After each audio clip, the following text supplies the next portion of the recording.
Conteúdo estudado, candidato aprovado. Colegas concurseiros, sejam bem-vindos a mais uma aula do canal.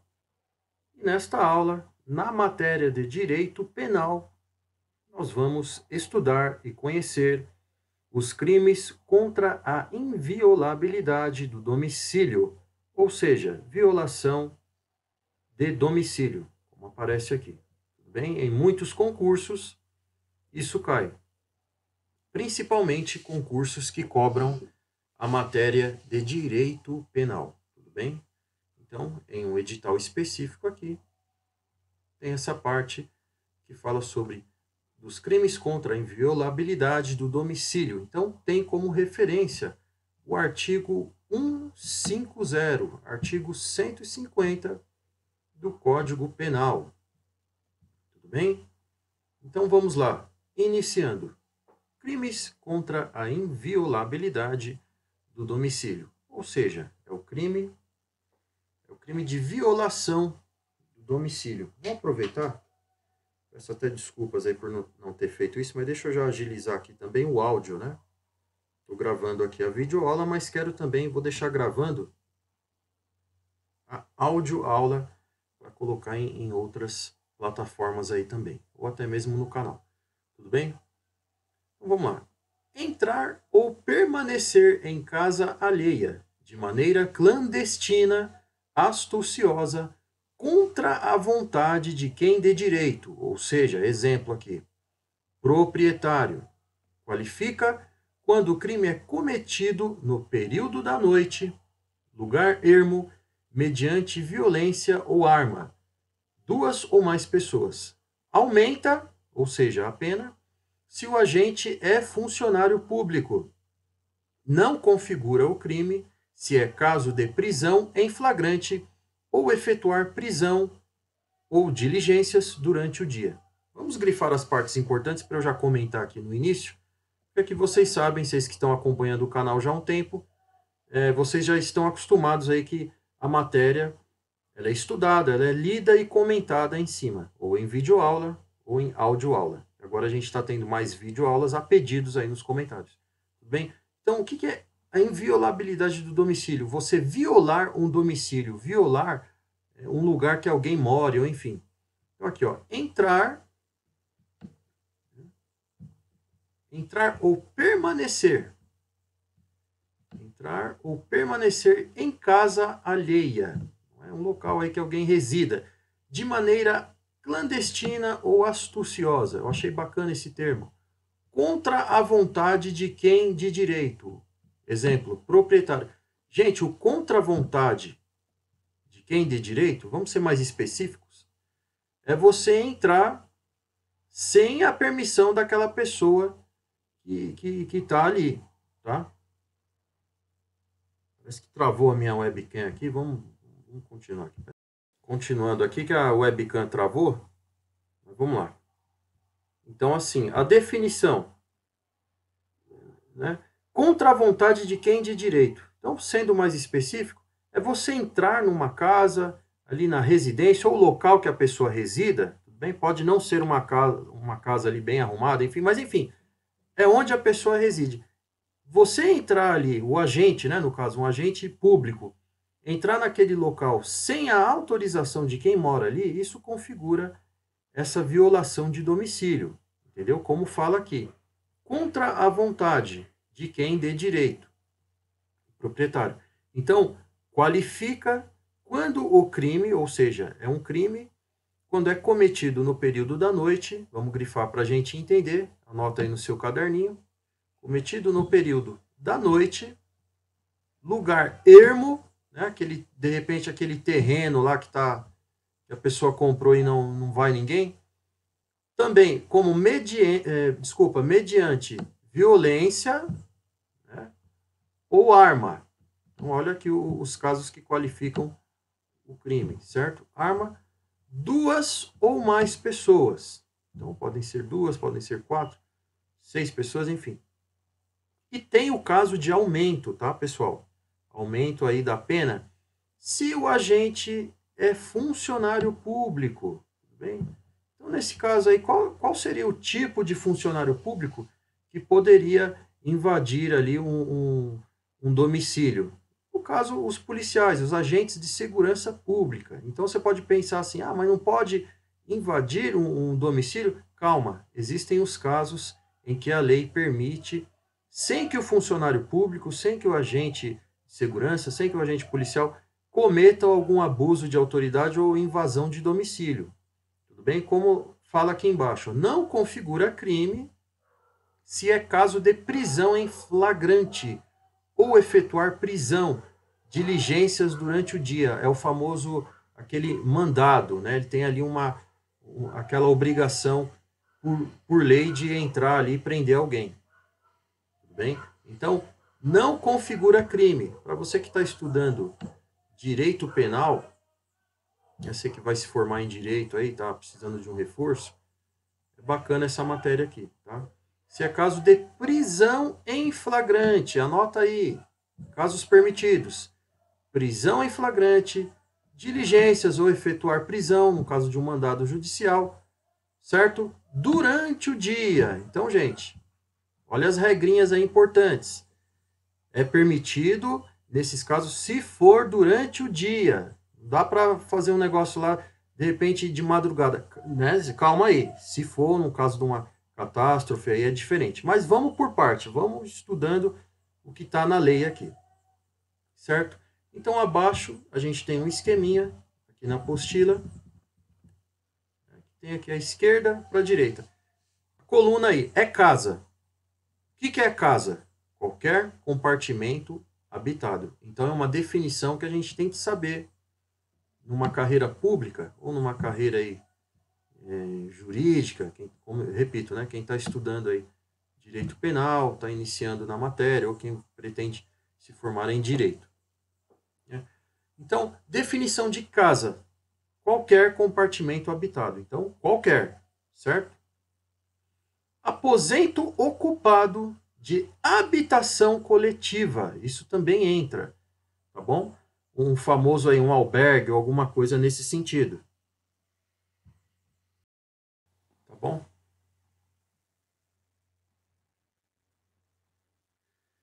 Né?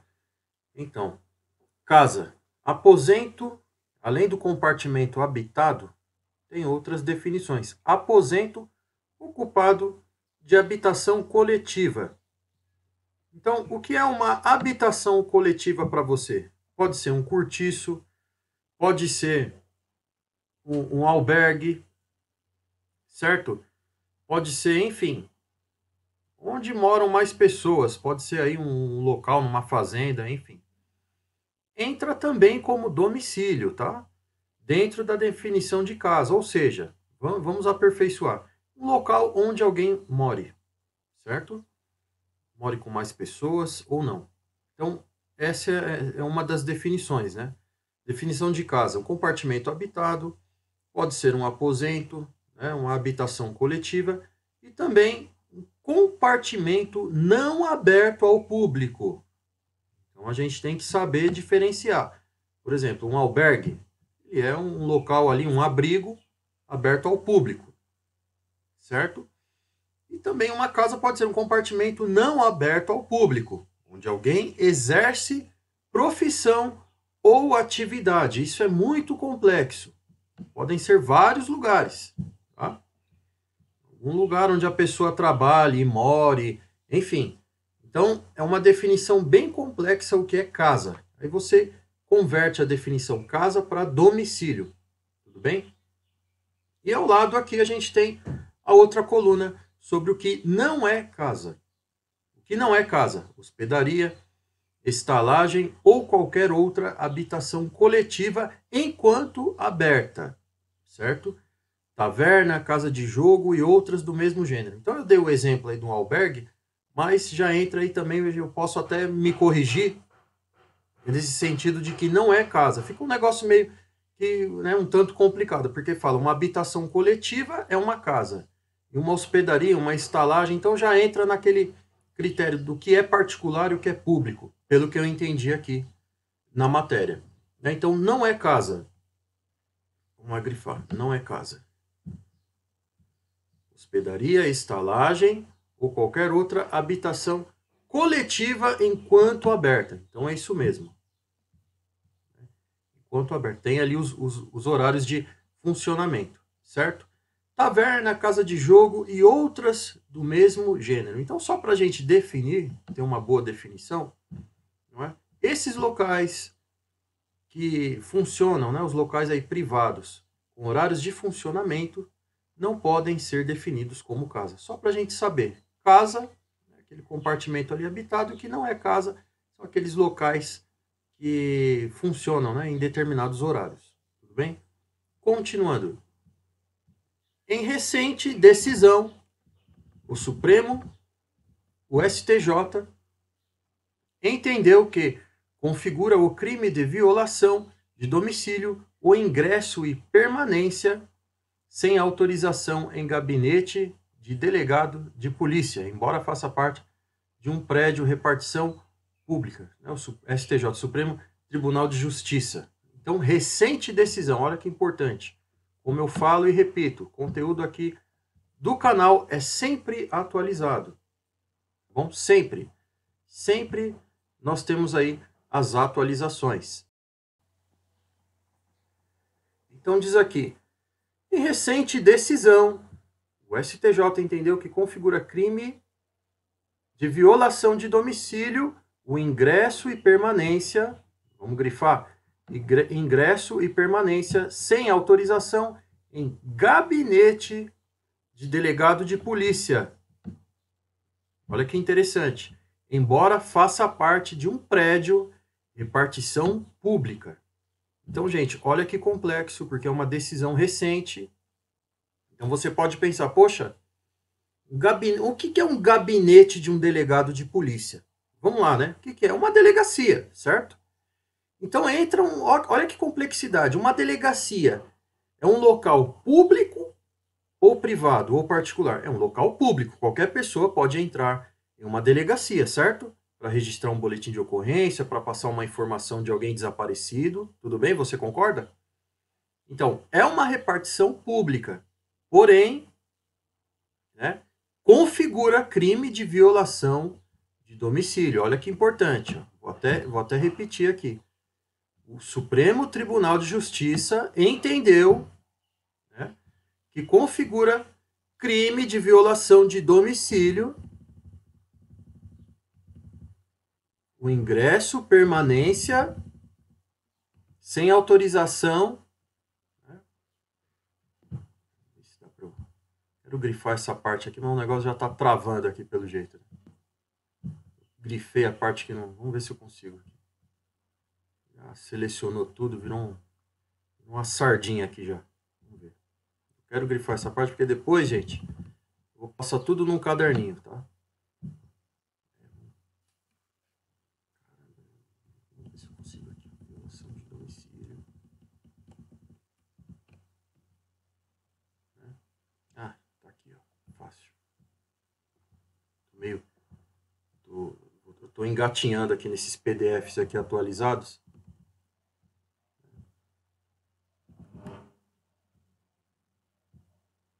Peraí, gente.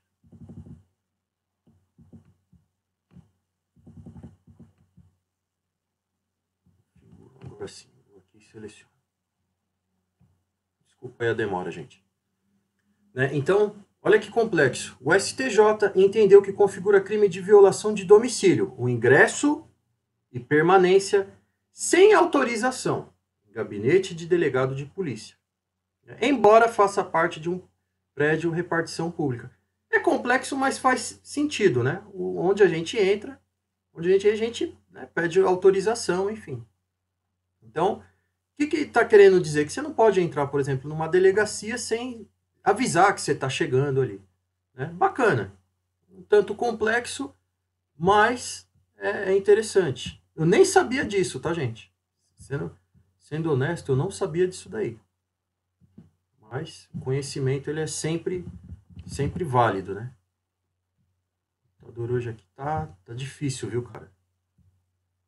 Tá difícil. Eu também hoje aqui eu tô na velocidade da tartaruga aqui nessa aula aqui, mas vamos que vamos. Deve ser porque é sexta-feira. Então vamos lá. Continuando. Crimes contra a inviolabilidade de correspondências. Olha que bacana, pessoal, porque aí já tem a ver com a privacidade, enfim. Né? Então, crimes contra a inviolabilidade de correspondências. Deixa eu dar uma agilizada para a aula não ficar muito maçante, porque a gente sempre tem aí a média de meia hora por aula, nas playlists, enfim. Violação de correspondência. Devassar indevidamente o conteúdo de correspondência fechada, dirigida a outrem. Né? Então, ali, você abre, né, abrir indevidamente o conteúdo de correspondência fechada, né, dirigida a outrem, ou uma correspondência de alguém aí, certo?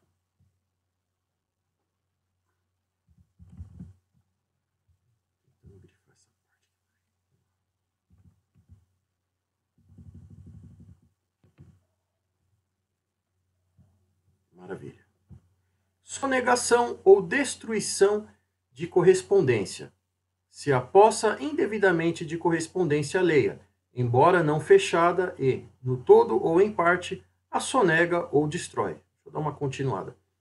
Violação de comunicação telegráfica, radioelétrica ou telefônica. Quem indevidamente divulga, transmite a outrem ou utiliza abusivamente comunicação telegráfica ou radioelétrica dirigida a terceiro, ou conversação telefônica entre outras pessoas. Vamos comentar uma por uma. Essa parte aí já entra na privacidade, né? Correspondências, enfim. Então tem a violação de correspondência, que é você abrir ou ter acesso ali a uma carta, ou enfim, alguma coisa nesse sentido. Sonegação ou destruição de correspondência, aquilo que você, de repente, né, a pessoa não entrega, enfim. Se a posse indevidamente de correspondência alheia, embora não fechada, no todo ou em parte, sonega ou destrói. Vou grifar essa parte. A gente comentar em cima. Certo? Sonegação ou destruição de correspondência. E aqui, por último, violação de comunicação telegráfica, radioelétrica ou telefônica. Umas definiçõezinhas aí bem antiguinhas, né? Comunicação telegráfica. Né? Pô, que comunicação é essa aí? Ultra secreta? Um negocinho, umas definições aí bem antigas, mas se encaixam no cenário aí atual também, certo? Radioelétrica. Uma comunicação radioelétrica. O que entraria aí no radioelétrica nos dias atuais? Seria o quê? Uma mensagem de aplicativo aí? Enfim. Ou telefônica. Esse telefônica, atualizando já para a época, né? Para a era aqui, são as mensagens de aplicativo, áudios, enfim. Hoje em dia as pessoas ligam umas para as outras ou enviam mensagens por aplicativo de telecomunicação. Tudo bem? Então, a parte fala assim, ó, continuando, diz assim, quem indevidamente divulga, transmite a outrem ou utiliza abusivamente comunicação telegráfica, engloba aí aplicativo, WhatsApp, enfim, ou radioelétrica, dirigida a terceiro, ou conversação telefônica entre pessoas. Isso aqui, gente, resumindo, é o seguinte, um manda a mensagem para o outro, grava um áudio lá no WhatsApp, manda. A pessoa recebe, só que, em vez de ela receber e ficar ali com ela mesma, ela começa, né, a criar polêmica, divulga, não sei o quê, enfim. Certo? Para a gente não estender muito aqui numa parte que ela é meio óbvia. Indevidamente, vou grifar só essa parte aqui. Indevidamente. Divulga, tal, enfim. Comunicação telegráfica. Né, dirigida a terceiro ou conversação telefônica entre pessoas. E existem os outros casos. Quem impede a comunicação ou a conversação referidas no número anterior. Quem causa empecilho ali na comunicação, certo? Quem instala ou utiliza estação ou aparelho radioelétrico. Seria aí uma estação de rádio, pelo que eu entendi. Correspondência comercial, abusar da condição de sócio ou empregado de estabelecimento comercial ou industrial para, no todo ou em parte, desviar, sonegar, subtrair ou suprimir correspondência ou revelar a estranho seu conteúdo, essa coisa aí de sociedade, né? Enfim. Observação, as penas aumentam-se de metade se há dano para outrem, se o agente comete o crime com abuso de função em serviço postal, telegráfico, radioelétrico ou telefônico, o crime qualifica-se. Então, gente, é crime, tudo bem? Só para a gente entender. Então, é um crime que é aumentado até a metade. Mas como que seria isso na realidade? Uma pessoa faz ali uma imagem negativa de uma pessoa, de outra pessoa, enfim, em áudio, né? Famosa também entra aí calúnia, difamação. Então, entra essa pena de um crime qualificado nessa área aí essa parte de comunicações. Pode ser uma carta, né? Serviço postal, telegráfico, radioelétrico ou telefônico. O crime, então, qualifica-se. Tudo bem? Continuando. Crimes contra a inviolabilidade dos segredos. Embora, pessoal, nessa parte aqui a gente estaria estudando apenas, né, a inviolabilidade do domicílio, mas vamos continuando aqui para a gente já se inteirar e continuar nas aulas seguintes. Crimes contra a inviolabilidade dos segredos. Vamos grifar essa parte aqui. Seriam essas inviolabilidade dos segredos. Então, temos lá o esqueminha, a coluna da esquerda e da direita. Vamos lá. Da esquerda aqui, começando. Divulgação de segredo. Divulgação de segredo.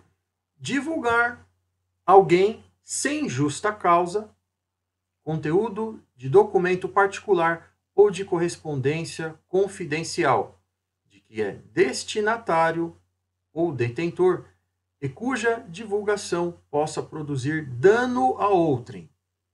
Qualifica divulgar sem justa causa informações sigilosas ou reservadas, assim definidas em lei, contidas ou não nos sistemas de informações ou banco de dados da administração pública. Então, galera, é aquilo, né? A pessoa ali tem um segredo com você e sem autorização dela, como fala aqui, sem justa causa.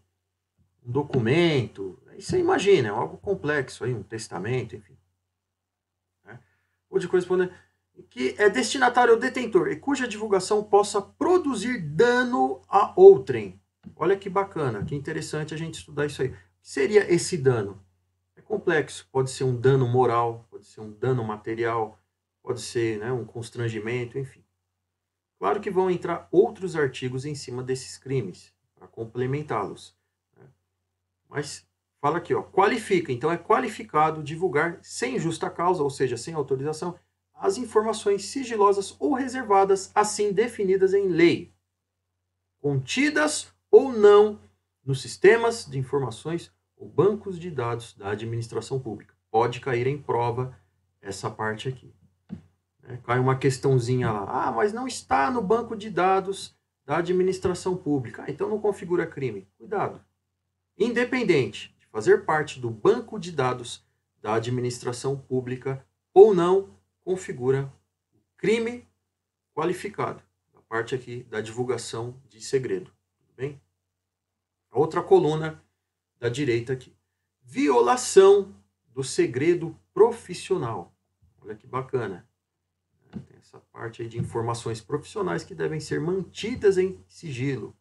Então tem que tomar muito cuidado com a fofocaiada. Aconteceu isso e tal. É muito importante estudar isso aí. Revelar alguém sem justa causa, sem autorização, né?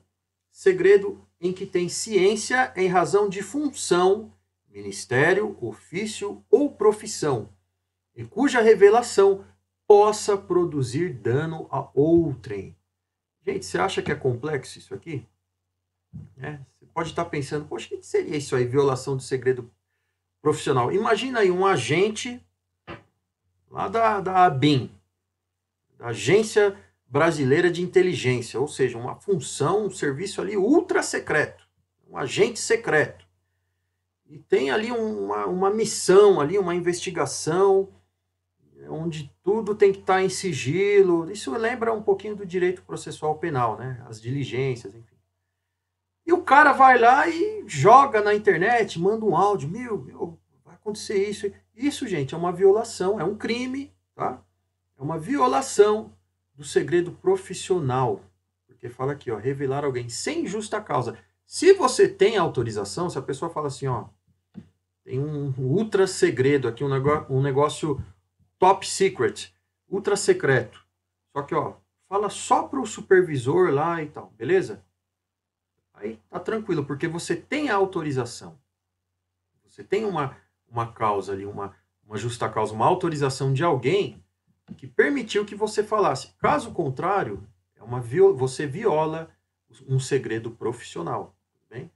Revelar alguém sem justa causa, segredo de que tem ciência em razão da função. Olha que bacana. Em razão da função, ou seja, você tem acesso àquela informação pelo fato de você trabalhar em determinado cargo, enfim, né, ministério, ofício ou profissão, e cuja revelação possa produzir dano a outrem. Então, entenda, possa produzir, independente de produzir dano ou não, se você não é autorizado a passar uma informação ou revelar alguma informação, então é um crime qualificado de violação de segredo profissional. Tudo bem? Continuando então, pessoal. A aula já está quase terminando. Antes da gente, então, entrar na próxima aula dos crimes contra o patrimônio, vamos fechar essa parte, tá? Rapidinho. Por fim, configura o crime de invasão de dispositivo informático. O indivíduo que invade dispositivo informático alheio, conectado ou não à rede de computadores, mediante violação indevida de mecanismo de segurança e com o fim de obter, adulterar ou destruir dados ou informações sem autorização expressa ou tácita do titular do dispositivo ou instalar vulnerabilidades para obter vantagem ilícita. Exemplo, hacker. Gente, um breve comentário aqui. Muito cuidado com essa definição de hacker, porque eu sou, né, sou da área e sou suspeito para falar, não que eu seja hacker, não. Mas assim, analista de sistemas formado na área de tecnologia da informação. Cuidado, esse negócio do hacker a gente tem que saber definir. Nem sempre o hacker é alguém criminoso, tá? Existem empresas que contratam o profissional hacker para proteger os sistemas ali, os firewalls, tá? Então, cuidado. A pessoa, assim, que ela tem essa finalidade aí de fazer algo ilícito, ela está mais na categoria do cracker do que o hacker. Pesquisa aí que você vai entender o que eu estou te falando. Então, muito cuidado com essa definição. Ah, hacker é o cara que invade. Nem sempre, tá? É um profissional que pode ser contratado aí para oferecer segurança em uma empresa aí, tá? Continuando. Rapidinho para finalizar. Na mesma pena incorre quem produz, oferece, distribui, vende ou difunde dispositivo ou programa de computador com o intuito de permitir a prática da conduta. Aumenta-se a pena de 1/6 a 1/3 se a invasão resulta prejuízo econômico. Então vamos grifar essa parte. Galera, eu falo assim rapidinho para a aula não ficar maçante, porque realmente eu tenho uma média aqui de fazer cada aula durando meia hora cada uma, para não ficar um negócio 15 horas de aula. Fica maçante. Qualifica o crime se da invasão resultar a obtenção de conteúdo de comunicações eletrônicas privadas, segredos comerciais ou industriais, informações sigilosas assim definidas em lei, ou o controle remoto não autorizado do dispositivo invadido. Nesse último caso, aumenta-se a pena de 2/3 se houver divulgação, comercialização ou transmissão a terceiro, a qualquer título, dos dados ou informações obtidas. Antes de comentar, os termos, pessoal, eles podem ser otimizados. Eu vou mandar um e-mailzinho aí para a editora. Por exemplo, quando fala assim, ó, comunicações eletrônicas privadas. Cara, você está criando uma bola de neve. Substitui isso e coloca assim, ó, mídia, conteúdos de mídia. Substitui tudo. Mídia pode ser áudio, imagem, vídeo. Vocês estão entendendo? O conteúdo ele tem que ser otimizado. Né? Eu vou mandar depois aí um e-mailzinho. E tem, por final, a observação. Aumenta-se a pena de 1/3 a metade se o crime for praticado contra presidente da República. Isso é importante. Então, aumenta ali o crime. Né? Presidente da República, governadores, prefeitos, enfim, pessoas ali de cargos políticos, presidentes, deputados, senado. Então, existe o aumento da pena. Tudo bem, pessoal? O dirigente máximo da administração direta e indireta federal, estadual ou do Distrito Federal. Para a gente saber, pessoal, referente aí o aumento da pena. Galera, estou encerrando aqui essa aula. Inscrevam-se no canal, acompanhem as playlists, tem muita aula nas playlists do canal. A maioria em áudio, mas há pedidos, repito, estou gravando vídeo com a matéria. Para você pegar seu caderninho, se de repente você está sem a sua apostila, você vai anotando ali as partes mais importantes, se quiser comentar, tudo bem? Então, conteúdo estudado, candidato aprovado. Aqui é o Nelson e a gente se vê na próxima. Um abraço.